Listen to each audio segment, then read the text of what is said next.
इस देश में ऐसे विद्वान लोग हैं जो किसी यूनिवर्सिटी में नहीं गए, किसी कॉलेज में नहीं गए, विद्वता की इतनी ऊंची ऊंची बातें सिखा देते हैं कि हैरान होता है आदमी। मैं भी बहुत हैरान हूं।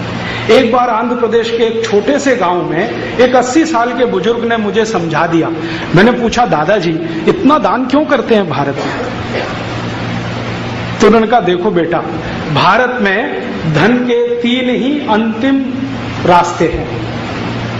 धन के 3 ही अंतिम रास्ते हैं। या तो इसको भोग कर लो, या तो इसको दान कर लो, नहीं तो ये चोरी चला जाएगा। या तो भोग कर लो, या तो दान कर लो, नहीं तो चोरी चला जाएगा। भोग हम कर नहीं सकते, क्योंकि ईशावास्यम इदम सर्वम यत्किंच जगत्याम जगत तेन त्यक्तेन भुंजी था मां हृदय तस्य सिद्धनम। ये हमारे जीन में है, खून में है, डीएनए में है। भोग तो कर नहीं सकते, करेंगे तो एड्स से मर जाएंगे और पता नहीं क्या क्या हो जाएगा। तो भोग तो हम करते नहीं। और ये मैंने देखा है, भारत में जो पुराने करोड़पति हैं ना, नए वालों की बात नहीं करता, पुराने जितने भी करोड़पति हैं, एक धोती और एक कुर्ता, उसी में जिंदगी काट देते हैं। मैंने घनश्याम दास जी बिरला की जीवनी पढ़ी और उनके बारे में ये सुनकर बहुत आश्चर्य होता है कि 2 या 3 जोड़ी कपड़े में जिंदगी बीत गई और हजारों करोड़ का साम्राज्य उन्होंने स्थापित कर दिया। लेकिन उनकी आधुनिक पीढ़ी बिल्कुल उल्टी है। शायद वो 1 घंटे तो इसमें लगाती है कि कौन सी शर्ट के साथ कौन सा पैंट पहने, क्योंकि घर में इतनी शर्ट और इतनी पैंट है कि कॉम्बिनेशन बनाने में घंटों लग जाते हैं।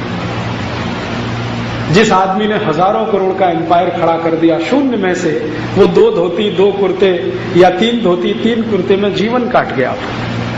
ऐसे में हजारों लोगों को जानता हूं जो करोड़पति हैं, पुराने करोड़पति, और अंगोछा लपेटे ही जिंदगी बिता दिया। एक बनियान और एक नीचे टॉवल, अंगोछा, बस खत्म कहानी। हम मानते हैं कि ज्यादा भोग अपने लिए नहीं है। और भारतीयता में जो सबसे बड़ी मान्यता है ना, वो ये है कि कम से कम अपने ऊपर खर्च करो। क्यों? ये शरीर नश्वर है, इसको लीप पोतने में क्यों लगे हुए? थोड़े दिन में चला जाएगा, कुछ बचेगा नहीं इसमें। तो ज्यादा से ज्यादा दूसरों पे खर्च करो। तो हमारा जो निजी जीवन है ना, प्राइवेट लाइफ, वो बहुत संयमित है, कम खर्चे वाली है। और हमारी जो पब्लिक लाइफ है वो बहुत खर्चीली है, बहुत पैसे वाली है। पब्लिक लाइफ में हम मंदिर बनाएंगे, करोड़ों रुपए खर्च करेंगे।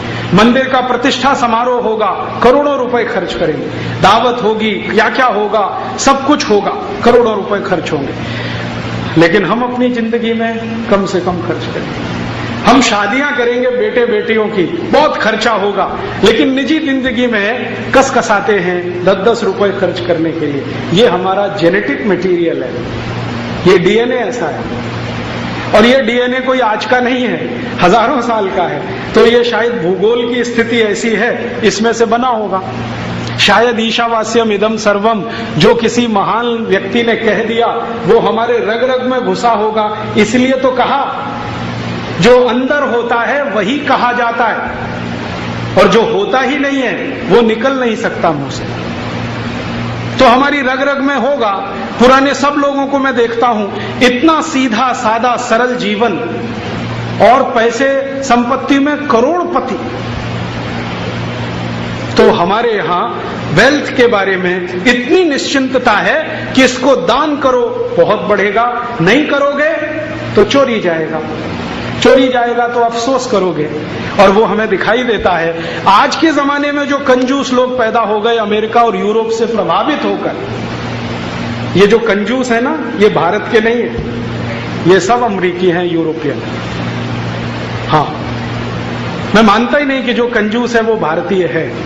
भारतीय कंजूस हो गया तो भारतीयता चली जाएगी। ये जो अमेरिकी असर हम में आ गया, यूरोपियन असर आ गया, हम कंजूस हो गए, तो कंजूस लोगों को मैंने देखा है कि उनका धन सब चोरी ही जाता है। या तो कभी इनकम टैक्स वाले ले जाते हैं, कभी सेल्स टैक्स वाले ले जाते हैं, कभी वैल्यू एडेड टैक्स वाले ले जाते हैं, और वो फड़फड़ाता रहता है, तड़पता रहता है, उसकी आंखों के सामने लूट होती है।